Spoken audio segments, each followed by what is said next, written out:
Hello and welcome to Anatomy of Family. I'm your host, Melanie Studley. Hey guys, what's up? My name is Seth Studley. I'm a licensed marriage and family therapist. Welcome to Anatomy of Family. Today we're talking about why the talk doesn't work. Let's go. All right.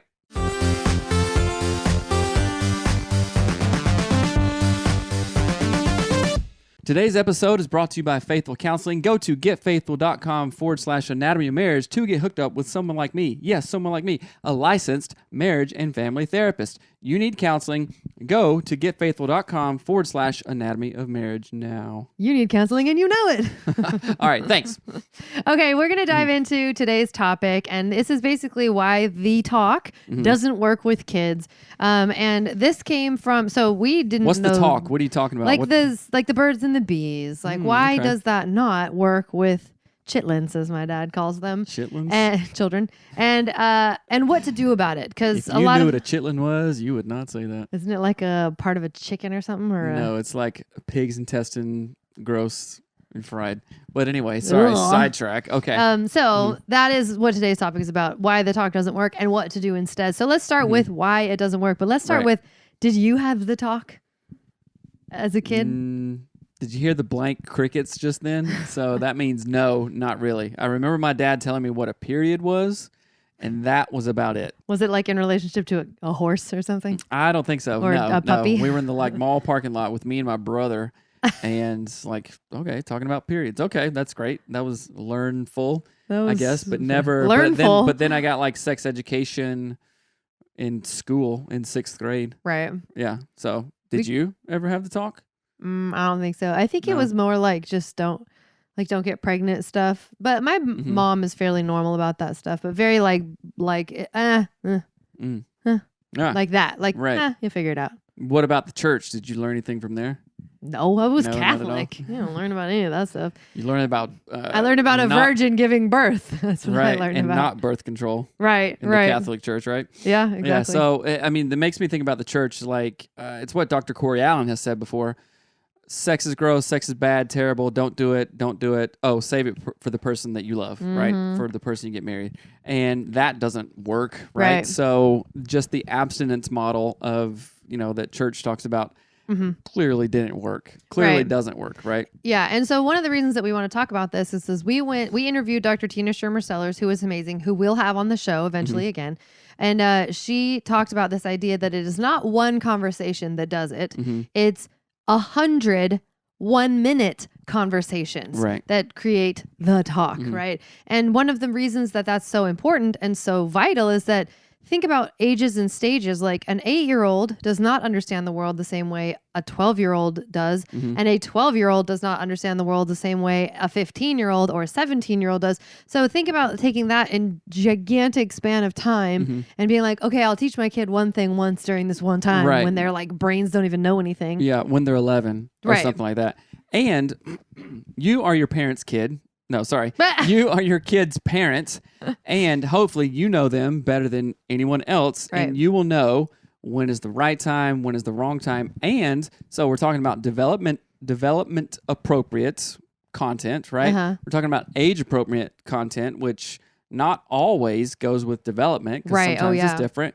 And then also, I think this is important too, gender specific. So I can talk to my sons a different way than Melanie can talk to our sons. You understand what I'm saying? And then, of course, Melanie is going to talk to our daughter in a different way that I will talk to our daughter, right? For sure. And mostly if I talk to my daughter about it, I'll just say... Go talk to your mom. No, I'll just say, well, okay, whoever it is, they're dead. Right. No, I'm just kidding, which is...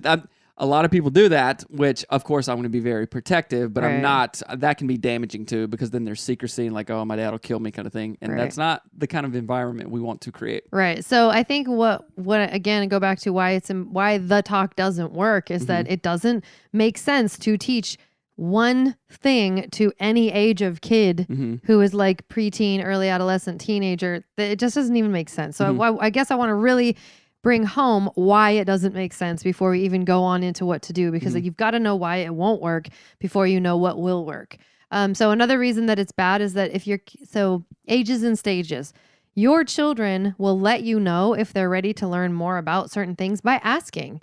So this was something that was really shocking to me, that from a sort of silent home, like I grew up in a kind of a quiet home about these things, that when a kid would ask something like, what does it mean to, or how does someone get pregnant? And you go, oh, you don't talk about that. The kid was ready to learn. Right. And you went, ew, gross, don't. So you've already associated pregnancy with something gross. You've shut the kids' sort of like healthy curiosity down. You've made them feel bad. And then you've now missed that opportunity in which they were receptive to learning. Right. And so it's important to understand that that your kid will actually kind of reveal to you what they're ready to learn about, what they want to learn about, but are you ready to be ready to teach them? Does that make sense? Right. Like, how has that happened with you? Yeah. So first of all, I think what you're getting to is parents, you have to be comfortable around it. You can't go, oh, I don't know, go talk to your mom. Oh, I don't know, go talk to your dad. Right. That's gross. We're not going to talk about that. Right. So first of all, just like we say with anything, it always starts with us. How comfortable are you talking about sex? Well, in my family of origin, we never did that, or my mom just, or bodies, not just sex, but sex or bodies. Sex or bodies, right? Because obviously they go together.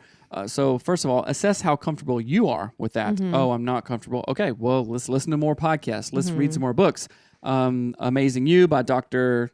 Gail Saltz is a super book great for little kids, and it's a body positivity book. It's a body book, right? Oh, what's that? What's this? Okay. And she has an older one, like a teenage book as well. We don't have that one yet. Right. So first of all, educate yourself. Assess your comfortability space, right? And then also be on the same page with your spouse too. Like, I'm not going to be talking about, like, okay, late stage sex ed with, our 8-year-old when you're like, what are you doing? That's totally not. That's not appropriate. Or well, I thought it was trying. So first of all, know yourself, and then be on the same level as your spouse, right? Right. And let's kind of go through it through stages. Like, okay, what would we tell our 8-year-old versus our 12-year-old about We'll sex? even start younger, because and this is like, Dr. Tina is so good for this, and we will definitely talk to her more. She's actually writing a book about it. But one of the things, again, when your kids are little, like infant stage, walking, early toddlers, whatever, they will talk to you about their bodies. They will say, look at my penis. They'll say, look at all the things. Right. And talk with them about it. It's no big deal. Don't shame them about their own body, right? Now, teach them boundaries. You don't show your penis to your neighbor. Like, that's a boundary. Just teach them boundaries. No big deal. Put that hot dog away. But don't shame them for being curious about their bodies, right? We don't want to start them off with a shame cycle right out of the gate. And so then again, as they get a little bit older, they'll ask you things like, hey, daddy, why does my wiener get hard when blah, blah, blah? Our kids have asked it. Like, do you have any good examples of funny stories of that? No, not really. I just go, yeah, sometimes, oh, wow, okay. Right. There it is. So you don't like be weird, like, hey, put that thing away. Or, sometimes if a kid is like running around with their pants down, which if you have kids, you've seen that, you're like, hey, dude. And that's little kid. We're talking about little kids. Like, hey, pull up your pants. All right, time to wear pants. Right. Kind of thing, yeah. Right? There's a time for pants and a time for no pants. And right now is a time for pants. Right. And so, but again, going back to this idea of like, your kids will ask you what things are for. Like, I know that our kids have asked over the years, like, what are boobs for? Why, what are they for? And you go, oh, well, they feed babies. Like when a mom has a baby, they feed babies, right? Things like that. It's no big deal. Teach them what things are actually for. What's the difference? If they ask you a question, answer it. But make sure you check yourself when you go to answer their question and that you're not shaming them because you're uncomfortable. One of the most helpful things that Tina ever said in some of the talks that we've had and just conversations with her was that adults understand sexuality way differently than children do because we have experience with sexuality, right? So like, here's a perfect example. This is going to sound really inappropriate. It is not inappropriate. Okay. So my mom and I were just talking about this actually. So when our kids were little, I'm curious to what the example is. Like the boys were blowing bubbles and they started blowing them at each other. So guess what? They started yelling at each other. Blow me. Oh, right. And I'm like, what is happening, right? It doesn't mean anything. It doesn't mean anything to our two kids when they were little to say. They don't even know what that means, right? So as an adult, we have to really be careful that we don't say, oh my gosh, don't say that. The kid's like, what? Why I can't blow bubbles? Like, what? Right. Like, it's confusing. They don't get it. But it's the most important part of that is understand that they don't have a sexual context to put that kind of stuff in. They don't know what these things mean, how they could be bad, why it could be inappropriate. So don't bring the energy of your kid was inappropriate when they actually weren't, right? That's a huge part of it. Of course not.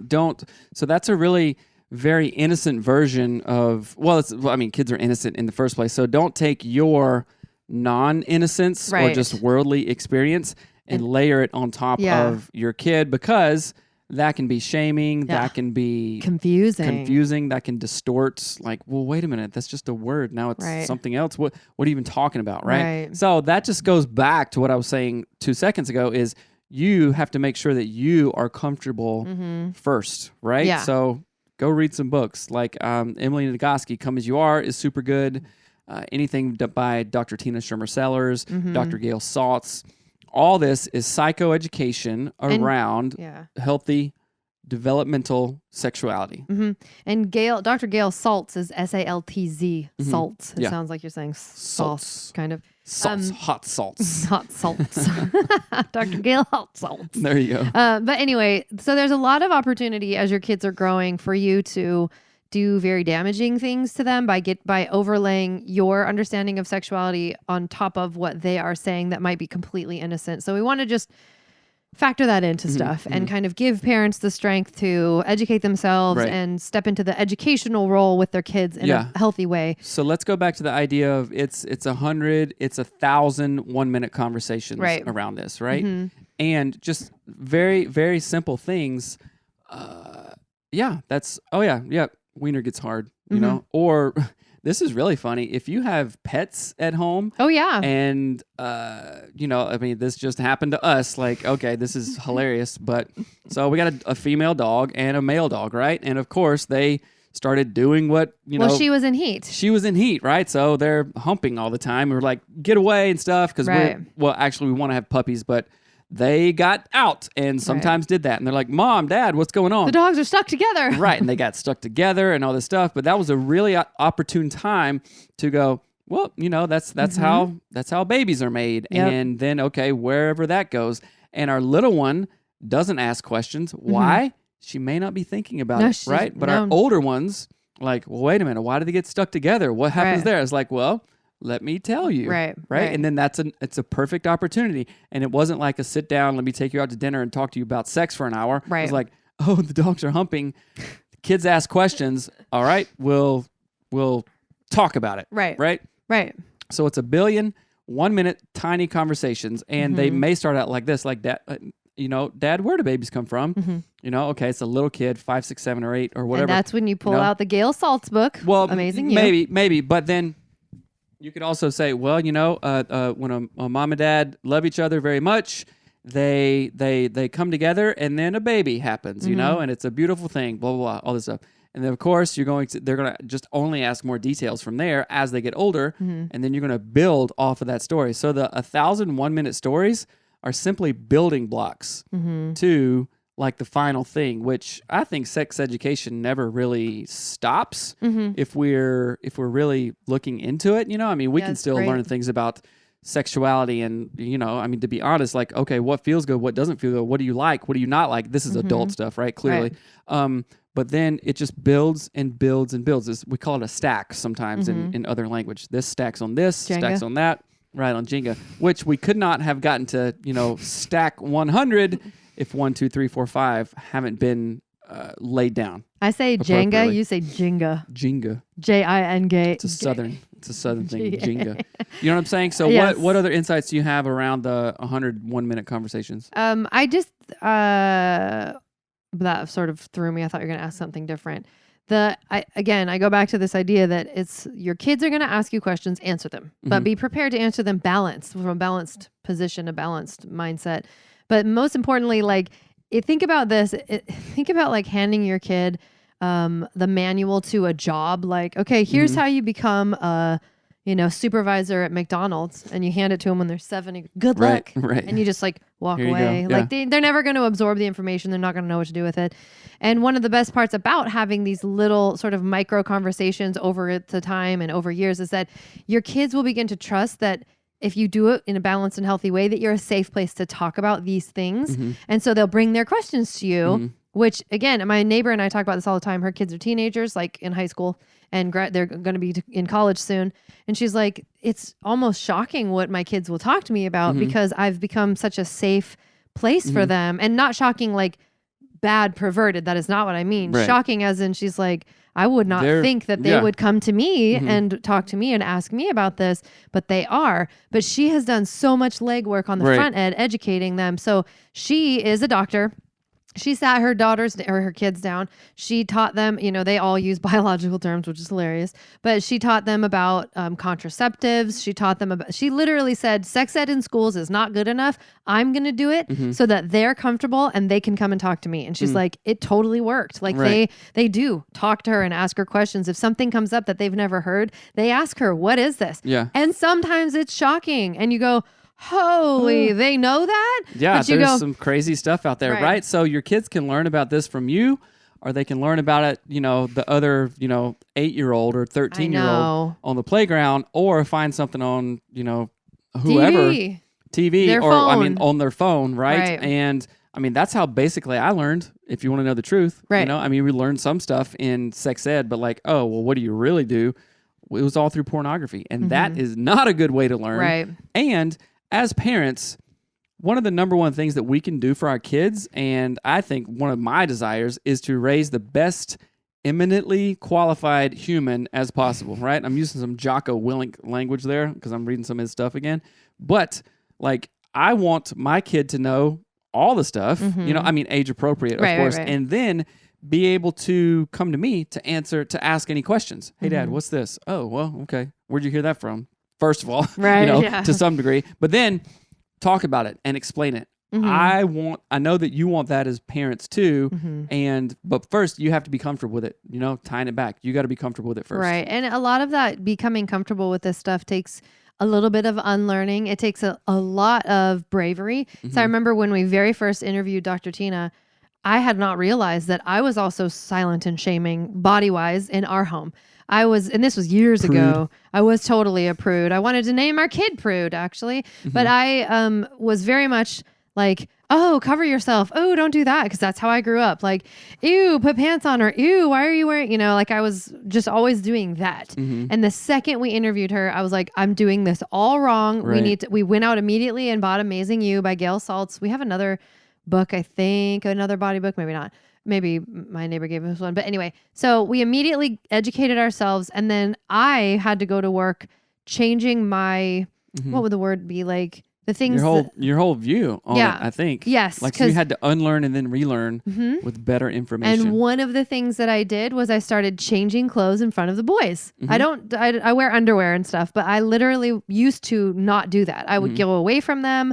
And it was not a conscious thing I was doing before. This is when they were little, right? Yeah, so and it's funny because Dr. Tina talked about her because family. she's got European background, and like I think her mom actually was from Sweden or something like that, or her grandmother is like, and in Europe, sex and sexuality are very different than they are here. In the culture, even the culture, European culture, even in most countries.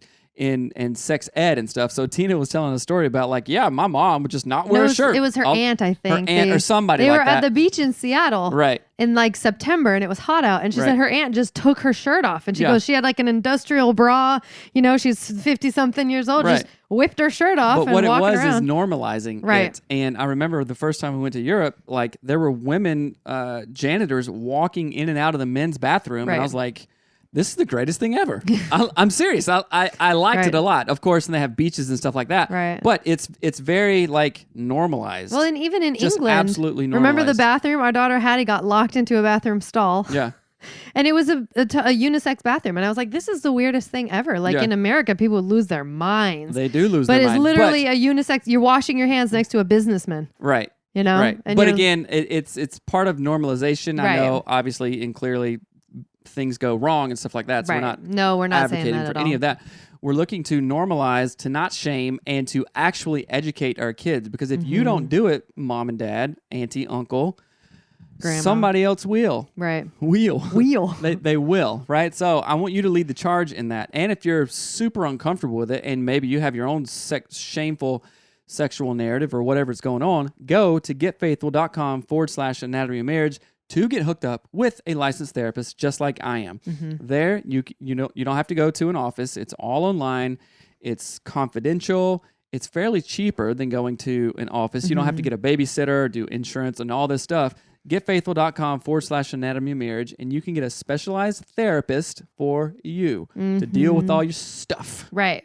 It's worth it. It is worth it. And we just encourage you, because if you had an experience where you had the talk and then you had, the rest of your life of sexual dysfunction and weird things that you wish were better, it's up to you to change that for your kids. It's up to you to change that for the people that you raise and all of that. So we hope that this episode has helped. We hope that you can be encouraged to have those, 1,001 minute long conversations instead of having the talk. If you have any questions, send them in to hello@anatomyofmarriage.com.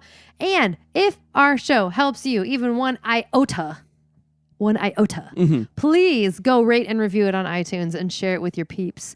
That means more to everyone than anything we could say about ourselves. So, all right, guys. Hope this is helpful. Email any questions. hello@anatomyofmarriage.com. Check you later. Love ya. Bye. Bye.